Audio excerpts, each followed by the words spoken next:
మా ఊరి సారు అంటే మా ఊర్లోనే కాదు, చుట్టుపక్కల ఊళ్ళో కూడా సారు మాట అంటే ఒక ధైర్యం, ఒక నమ్మకం.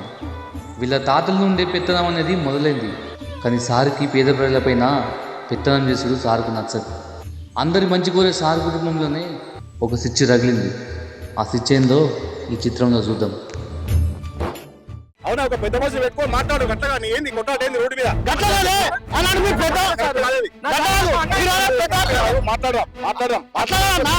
మీరు పెద్ద అప్పుడు ఇద్దరు కలిసిమెలిసి ఉండాలి కానీ కొట్లాడు కట్టి కాదు అంటున్నా. కలిసిమెలిసి ఉంటా అంటే మీరే కలిసి మాత్రం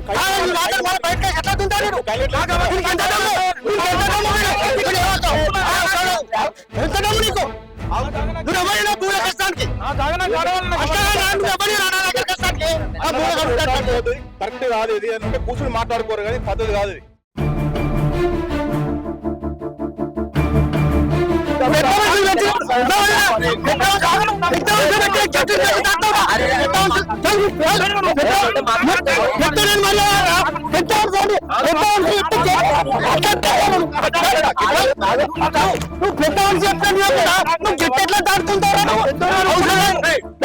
ఏంటి వెంకటి అన్నదమ్ములకి ఇట్లే పాలన లేక కొట్టుకుంటారా? ఇజ్జత్ ఉంటారా? ఏమన్నా ఏం చెప్పమంటారు సార్? లేని జాగా కొట్లాడుతాడు, ఉన్న జాగానే పడవ పెడతాడు, మంది మాట పట్టుకొని నాలుగు లొల్లి కట్టాను సార్, కొట్లాడుతాడు, నన్ను కొడతాడు సార్. ఏంటి వెంకటి మంది మాట పట్టుకుని అన్నమే చేయొత్తావురా? ఉన్న భూమి దున్నుకోరాదురా? నిన్న రాత్రి దొంగ లెక్క పోయి గెట్లు వీకేసింది సార్. ఇదేంటంటే అంటే నేను వీకలేదంటాడు. అవురా రాజుగా, పెద్ద మనుషులు పెట్టిన గెట్లను నువ్వే తప్పిస్తావురా? అన్నదమ్ములంటే కలిసి కూర్చొని మాట్లాడుకోవాలి. రోడ్ల మీద పడితే ఇజ్జత్ ఉంటాదిరా, విలువ ఉంటాదిరా? ఇదేం పద్ధతిరా? లేదు సార్, నా పెళ్ళం పిల్లలు ఒట్టేసి చెప్తున్నా సార్, నేను ఆ గెట్లు వీకలేదు సార్. ఈయనే కావాలని నా మీద కక్షతోని నన్ను కొట్టడానికి వస్తాను సార్. మనసులో ఏదో పెట్టుకోడు సార్. ఏరా వెంకటి, తోడబుట్టోడు చెడిపోవాలని ఏ అన్నా ఏ తమ్ముడు కొడుకోర్రా? గెట్లదేమున్నదిరా, పెట్టుకుంటూ వడిచిపోతుంది. అరే వెంకటి, మీరు ఇడిపోయి మళ్ళా కలవాలంటే పొగరు అహం అడ్డొస్తుందిరా. అన్నదమ్ముల మధ్య ఉండాల్సింది అహం కాదురా, ప్రేమ. ఒకరికొకరు ప్రాణం ఇచ్చేంత ప్రేమ ఉండాలిరా. అరే మీరిద్దరు కొట్టుకుంటే మీ ఇద్దరి మధ్య కాదురా, మీ పిల్లల మధ్య కూడా దూరం పెరుగుతుందిరా. అరే మీ పిల్లలు చెప్పుకోవాల్సింది మీ కుటుంబంలోని వైరం గురించి కాదురా, బతికితే మా నాయన లెక్క బతికమని చెప్పుకోవాలరా. బతుకుంటే భూములు జాగాలు మస్తు సంపాదించుకోవచ్చురా, కానీ ప్రేమలు బంధాలు బంధుత్వాలు అవి సంపాదించుకోలేవురా.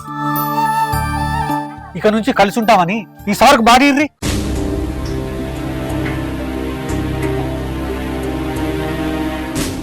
అట్లా చూసుకుంటారేమరా? అట్లా చూసుకుంటే కోపాలు పెరుగుతాయి కానీ తగ్గవురా. ఈసారికి మాటిర్రి.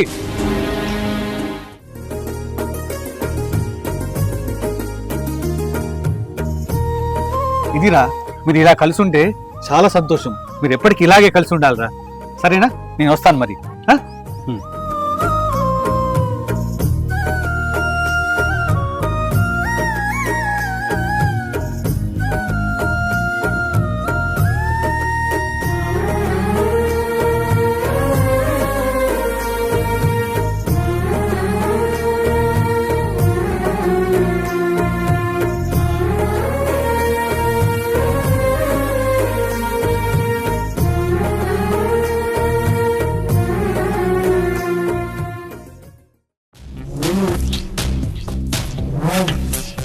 ఏందల్లుడు 10 లక్షలు ఏం చేసినావు చెప్పు. ఈ విషయం మీ మావ తెలిస్తే ఏం చేస్తాడో తెలుసా? ఏం చేస్తాడు?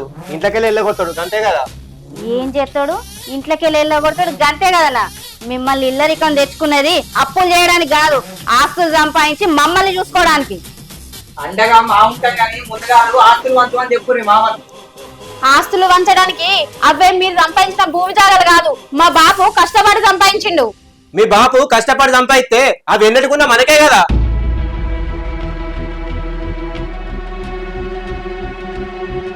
ఎన్నడుకున్నా మనకే గాని మా బాపు పంచిచ్చేదాకా ఎవ్వరు కూడా నోరు తెరవద్దు. చూసినా కానీ మీ చెల్లె ఎట్లా మాట్లాడుతుందో ఎటు కూడా ఇంట్లో వచ్చినామని గంత తలకాయ మాట్లాడకని చెప్పు జరా. ఇప్పుడు అదే వాళ్ళతో మాట్లాడింది అల్లుడు. ఉన్న భూమి అంతా అప్పు కింద అమ్ముకుంటే నా బిడ్డలు ఎట్లా బతకాలి?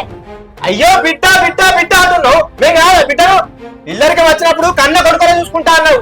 ఇప్పుడు ఆ కన్న కొడుకే హస్తి వచ్చి పడ్డాడు. పంచితర పంచేరా.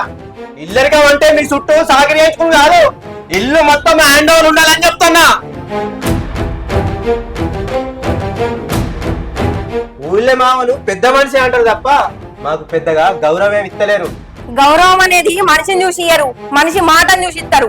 మా బాబు నలుగురు ఒక్కడే మాట్లాడతాడు, అందుకే తనకైనా తన మాటకైనా విలువనిస్తారు. మీ లెక్క ఒర్రుడు కాదు. అంటే మాకు విలువలేదా? అన్నట్టు ఇల్లరికం వచ్చినందుకు మమ్మల్ని తీసి పారేసినట్టే మాట్లాడతారు కదా. మిమ్మల్ని ఏం తీసి పారేస్తారే, మా బాబు లెక్కుండు నేర్చుకోమని చెప్తున్నా. మీ బాబు లెక్కున్నంత ఓపిక మాకు లేదు కానీ వచ్చినాక ఆస్తి వంతు అని చెప్పుర్రి. అనంగానే వంచేయడానికి అవే మరిటాకులు కాదు, ఆస్తులు. సమయం వచ్చినప్పుడు మా బాబే వంచిస్తాడు. ఏందే ఊకున్న కొద్ది తల్లి బిడ్డలు మాటకు ముందు పాపు మాటకు తర్వాత పాప అంటారు. రమేష్ ఇప్పుడు ఎందుకు ఆమెను కొడితే నీకేమైతుందే? మీ బాబద్రమే ఎప్పుర్రి. ఇద్దరు అన్నుల్లో ఆస్తి మంచి ఇవ్వదని నువ్వు రాగా తమ్మి.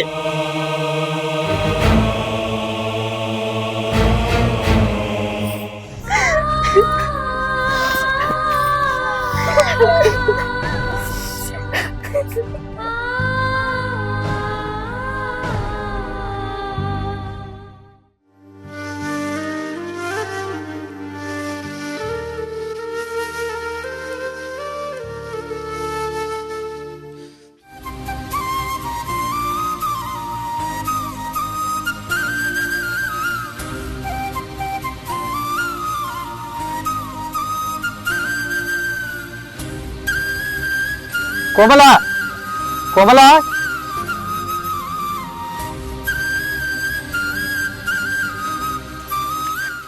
సారు మీరా?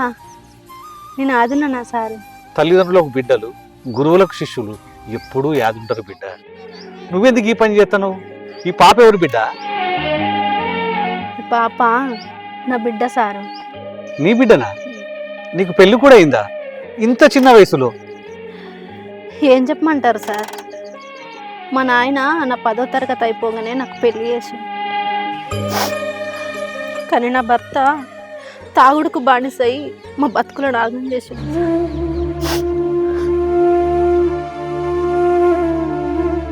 అందుకే ఏదో ఒక పని చేసుకొని బతకాలని నా బిడ్డను ఎంబడేసుకుని పోతున్నా సారు. చూడు తల్లి, పిల్లలు బడిలో ఉండాలి, పనిలో కాదు. ఎవరో చేసిన దానికి పిల్లలు శిక్ష అనుభవించుద్దమ్మా. బిడ్డ బడికి పోతలేదా? పోతలేం సారు, బడుకోవాలంటే పుస్తకాలు కావాలి.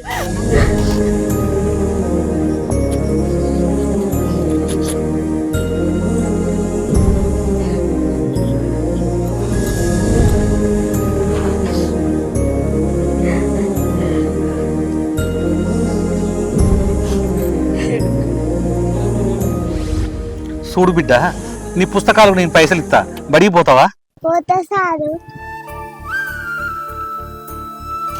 కోమల, రేపు పొద్దున ఇంటికి రా బిడ్డ, పాపని బల్లో చేర్పిద్దాం. సారు మీకు రుణమైతా సార్? చదువు నేర్పిన గురువుల రుణం తీర్చలేనిదమ్మా. మీరు సల్లంగా ఉంటే మాకంతే చాలు. ఇక నేను పోయేస్తా. సరే సార్.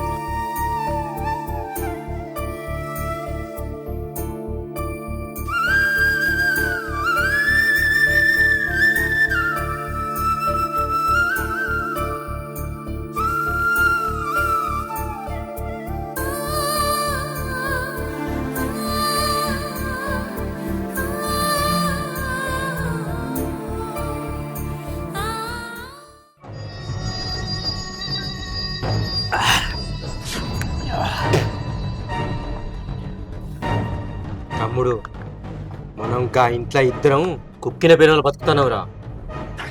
ఇద్దరం ఆ ఇంట్లో పులులు లెక్క బతకాలంటే ఏదోటి వేయాలరా, ఏదోటి వేయాలి. లేకుంటే నడిచేటట్లేదు.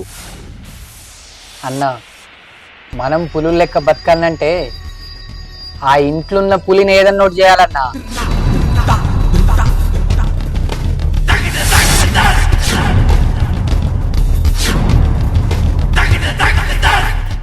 చెప్పింది వాస్తవమే తమ్మి.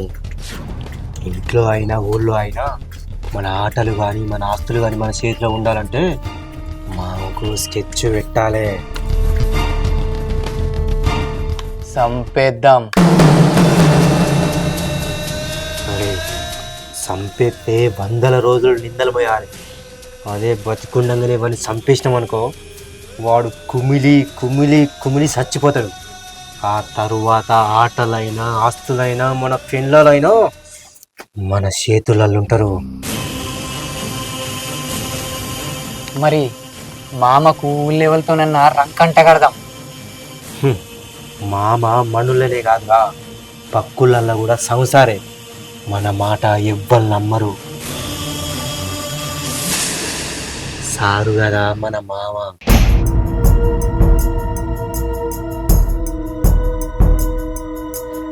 మరి తాగుబోతం చేద్దామా? తాగుబోతం చేస్తే మామ మనసు మత్తెక్కుతుంది కానీ మనసు ఇరిగదిరా. మరి అత్తతోని లొల్లిగా చేద్దామా? పెళ్ళమ్మ కూడా అన్నాక లొల్లులు అత్తనే ఉంటాయి, పోతూనే ఉంటాయి. మామ మనసు కుమిలిపోయి చచ్చిపోవాలంటే కన్న పేగుతోటి ఉరిదీయాలి. ఊరా ఈ ప్రపంచంలో పాలోడైనా పగోడైనా ఎన్ని మాటలన్నా మనం కోపాలకు తాపాలకు పోతాం. అదే కడుపులో పుట్టినోడు ఒక్క మాట అన్నా మనసు ఇరుగుతుంది, కుమిలిపోతుంది, చచ్చిపోతుంది. అంటే మన భార్యలే మన మామకు విరుగుడు లేని మందా? అవును తమ్మి, పులిని వేటాడాలంటే కత్తులుంటే సరిపోదు, ఆలోచన కూడా ఉండాలి.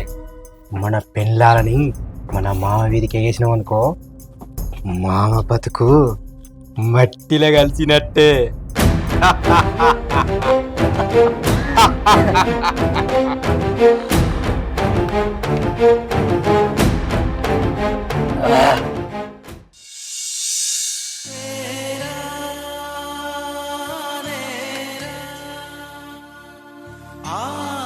బిడ్డ మీరు తిన్నారా? తిన్నాం బాబు.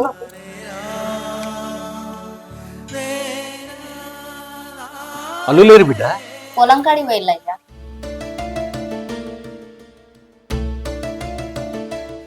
లక్ష్మి, చింతకింది కోమల పొద్దున్న మన ఇంటికి వస్తుంది. తను నా స్టూడెంట్. వాళ్ళయ్య చిన్నప్పుడే లగ్గం చేసిందట. భర్త పెద్ద తాగుబోతు. ఇలా పాపం చదివించడానికి కూడా డబ్బులు లేవట. మనం సాయం చేద్దాం, సరేనా? సరేనయ్యా.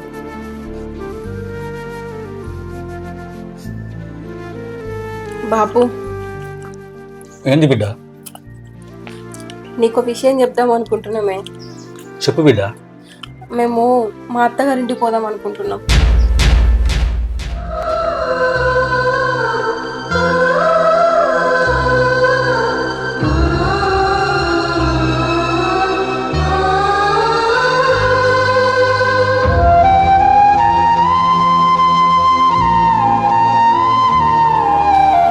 ఏంది బిడ్డ మీరు అనేది?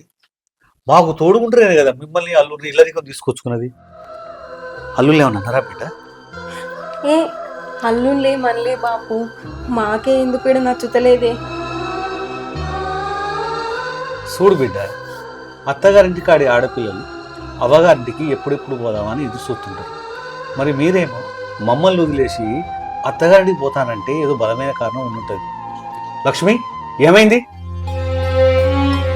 ఏమోనయ్యా, మీరు రాకముందు నుంచే పోతా అంటారు. అగో అల్లుళ్ళు కూడా వచ్చిర్రు.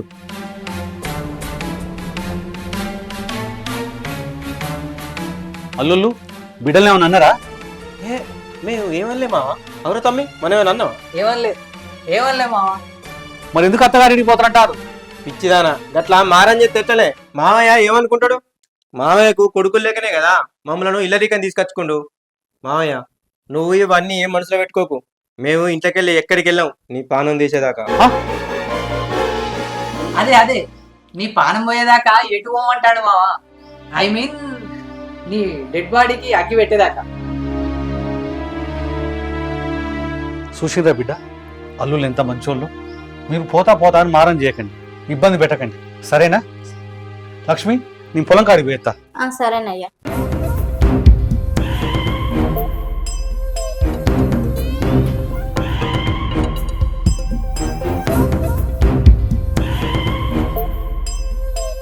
అన్న కథ అడ్డం తిరిగిందనుకో మనకి ఆస్తులు రావు, మన భార్యలు మన కుప్పిట్లు ఉండరు. చెప్పినా కదా కథ అడ్డం తిరిగితే రివర్స్ లో పోవాలని. నేను చూసుకుంటాను.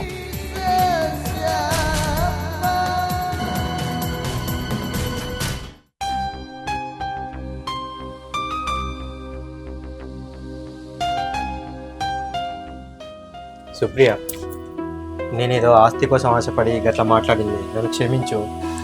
నాకు నువ్వేం చెప్పకు బావా. మా బాబు మిమ్మల్ని కన్న కొడుకులు లెక్క చూసుకున్నాడు. మీకు ఆస్తులు ముఖ్యం అనుకుంటే ఇప్పుడే నన్ను ఇడిచిపెట్టి ఓడికెళ్ళి. నిన్ను వదిలేయడానికి మీ ఇంటికి రాలేదు హారిక, నీతో పాటు మీ అమ్మ బాపును కూడా చూసుకోవడానికి వచ్చిన.